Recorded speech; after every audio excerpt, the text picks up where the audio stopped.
New TV Telugu. చాలా మంది బరువు తగ్గాలనే కారణంతో ఉదయాన్నే బ్రేక్ఫాస్ట్ ను స్కిప్ చేస్తూ ఉంటారు.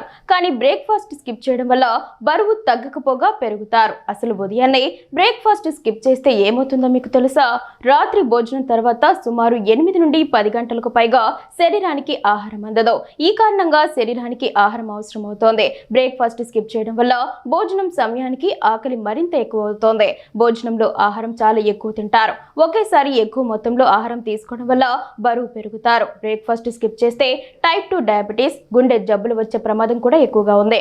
శరీరానికి గ్లూకోజ్ అందదు. న్యూరో ట్రాన్స్మిటర్ అయిన సెరోటోనిన్ అల్పాహారం తీసుకున్నప్పుడు విడుదల అవుతోంది. ఇది మానసిక ఆరోగ్యాన్ని మెరుగ్గా ఉంచుతోంది. అల్పాహారం మానేయడం వల్ల శరీరానికి సెరోటోనిన్ స్థాయి మందగిస్తోంది. సెరోటోనిన్ తక్కువ ఉండడం వల్ల చిరాకు, ఒత్తిడి, డిప్రెషన్ వంటి సమస్యలు వస్తాయి. అంతేకాకుండా శరీరానికి అవసరమైన విటమిన్లు, మినరల్స్, ఫైబర్ వంటి పోషకాలు కూడా అందవు. తద్వారా పోషకాల లోపం కూడా ఏర్పడుతోంది.